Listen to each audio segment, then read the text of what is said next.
India वापसी अब सिर्फ इमोशनल डिसीजन नहीं, ये डॉक्यूमेंटेशन, कंप्लायंस और लीगल क्लैरिटी का प्रोसेस है। ओसीआई स्टेटस, आधार एलिजिबिलिटी, पैन बैंकिंग डिस्क्लोजर जैसी, पावर ऑफ अटॉर्नी जैसी चीजें अगर पहले समझ ली जाएं तो रिलोकेशन स्मूथ हो सकता है।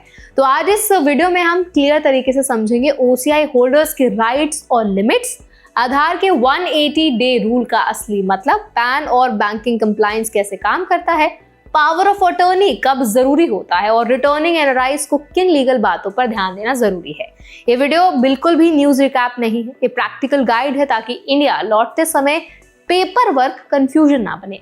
तो चलिए फिर जल्दी से वीडियो को स्टार्ट करते हैं। हाय, मेरा नाम है वर्षा दुबे और आप मुझे देख रहे हैं एनबीटी टेक एड पर। हाल ही में देसी रिटर्न पॉडकास्ट में अनवित, जो डॉक्यूमित्रा के को फाउंडर और सीईओ हैं, उन्होंने साफ बताया कि ओसीआई स्टेटस रखने वाले लोगों को इंडिया में लगभग सिटीजन जैसे राइट्स मिलते हैं, लेकिन दो क्लियर रेस्ट्रिक्शंस हैं।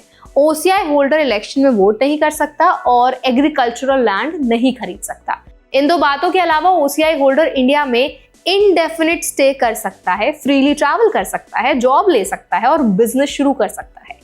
सबसे प्रैक्टिकल राहत यह है कि ओसीआई होल्डर को लॉन्ग स्टे के लिए एफआरओ रजिस्ट्रेशन की जरूरत नहीं पड़ती, जिससे पेपर वर्क कम हो जाता है। लेकिन एम्प्लॉयमेंट या बिजनेस शुरू करने के लिए पैन जरूरी हो जाता है। ये टैक्स कंप्लायंस के लिए मैंडेटरी है।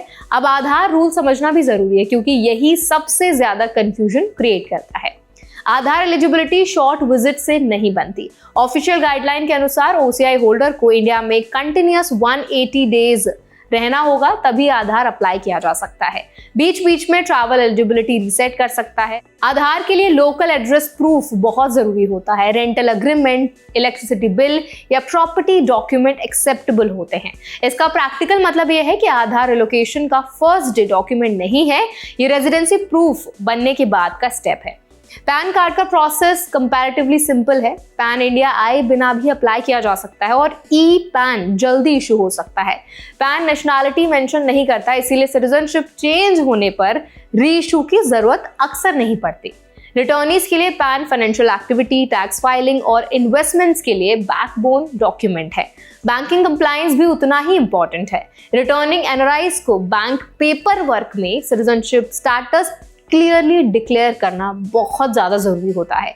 फॉरेन नेशनैलिटी या एनआरआई स्टेटस छिपाने से बाद में आपको रेगुलेटरी कॉम्प्लिकेशंस हो सकते हैं। अकाउंट क्लासिफिकेशन, टैक्स रिपोर्टिंग और फंड ट्रांसफर्स इंपैक्ट हो सकते हैं। ट्रांसपेरेंट डिक्लेरेशन फ्यूचर डिस्प्यूट से बचाता है। अब पावर ऑफ अटॉर्नी यानी पीओए के प्रैक्टिकल जरूरत को समझते हैं। अगर आप अब्रॉड रहते हुए इंडिया में प्रॉपर्टी, लोन या फाइनेंशियल ट्रांजैक्शंस हैंडल करना चाहते हैं तो पीओए जरूर डॉक्यूमेंट बन जाता है। ये ट्रस्टेड फैमिली मेंबर्स या फ्रेंड को लीगल अथॉरिटी देता है कि वो आपकी तरफ से पेपर वर्क को एग्जीक्यूट करे। प्रॉपर ड्राफ्टिंग और नोटराइजेशन फ्यूचर में लीगल चैलेंजेस से बचाता है।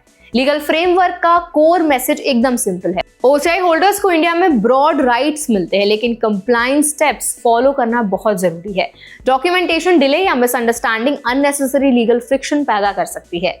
रिटर्निंग इंडियंस के लिए स्मार्ट अप्रोच है रिलोकेशन से पहले डॉक्यूमेंट चेकलिस्ट तैयार करना, स्टे प्लानिंग करना और फाइनेंशियल रिकॉर्ड्स को अपडेटेड रखना। तो आई होप ये वीडियो आपके लिए हेल्पफुल रहा होगा। अगर ये वीडियो आपको पसंद आया तो उसको लाइक करें, शेयर करें। ऐसे और भी अपडेट्स के लिए, वीडियोस के लिए, ओसीआई से रिलेटेड वीडियोस के लिए, एनआरआई से रिलेटेड वीडियोस के लिए हमारे चैनल एनबीटी टेक एड को भी जरूर सब्सक्राइब करें।